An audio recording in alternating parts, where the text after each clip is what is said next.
Bonjour les amis. Alors voici la deuxième capsule pour continuer sur l'énergie, la spiritualité.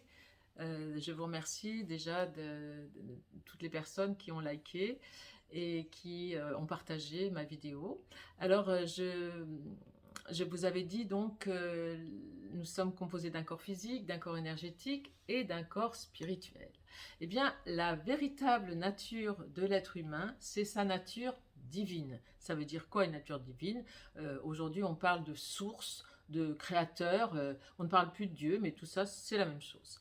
Alors, la véritable nature divine, eh bien, nous sommes invités à la manifester dans notre quotidien. Cette nature divine auparavant, elle était réservée aux prêtres, à tous les religieux et qui passaient leur vie pour augmenter et expliquer cette nature divine. Aujourd'hui, cette nature divine, elle est pour tout le monde. Pourquoi? Parce que nous vivons une époque exceptionnelle. Elle n'a jamais été auparavant. Il faut comprendre que le monde d'ancien, il s'écroule, tout s'écroule. Et il y a un monde nouveau qui se prépare. Et nous sommes exactement à la charnière de ces deux mondes. Et dans cette charnière, il se passe un phénomène, quelque chose qui n'est jamais arrivé, c'est l'augmentation du taux vibratoire de la Terre. La Terre, c'est un organisme vivant qui vibre. Eh bien, ces énergies, elles augmentent de façon phénoménale. Ce n'est jamais arrivé auparavant, je le dis bien. Donc, tout le monde est impacté, que ce soit le monde minéral, le monde végétal, le monde animal et évidemment les êtres humains. Personne ne peut arrêter cette ascension. Donc, cette ascension, c'est une augmentation de taux vibratoire et qui nous mène vers le divin. Voilà, comprenez? D'accord.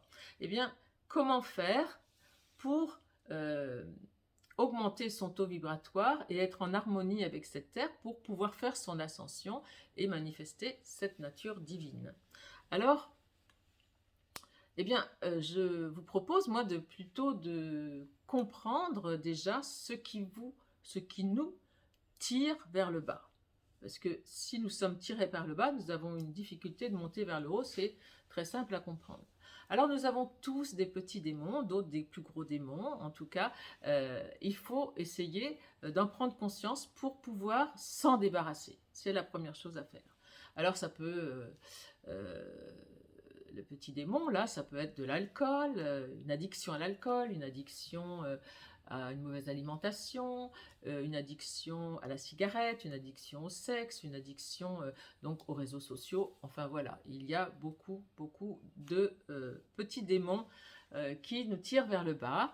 Alors si vous ne savez pas lesquels sont les vôtres, eh bien essayez de voir au long de la journée quand vous êtes triste, en colère ou que vous ayez des peurs. Voilà, donc la tristesse, c'est un moyen de comprendre que nous avons de la nostalgie et qu'il y a donc des boulets du passé à se débarrasser.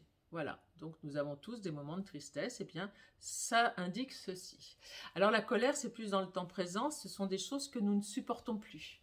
Alors ça aussi, si nous ne le supportons plus, si ça nous met en colère, eh bien il faut s'en débarrasser. Ça peut être des personnes toxiques qui nous énervent, ça peut être des tas de choses, hein, les nouvelles, la politique, on en a ras-le-bol, eh bien voilà, bon, ben, on s'en occupe plus, c'est tout, on pense à autre chose, quoi. Il y a tellement de choses intéressantes dans cette vie. Et puis, la troisième chose, ce sont les peurs. Alors, les peurs, elles sont multiples. Depuis 2 ans, on est vraiment nourri par des peurs. Alors, évidemment, puisque nous vivons des choses tout à fait nouvelles sur tous les plans, là, il y a la peur de l'inconnu, il y a la peur de la maladie, enfin, il y a différentes peurs. Eh bien, ça nous montre où nous en sommes dans notre cheminement vers la nature divine. Voilà, donc la première chose à faire, c'est cela. En tout cas, je vous remercie de m'avoir écouté. Si cette petite capsule vous a plu, eh bien, vous likez, vous abonnez, et puis je veux bientôt la suite. Voilà, je vous remercie de m'avoir écouté.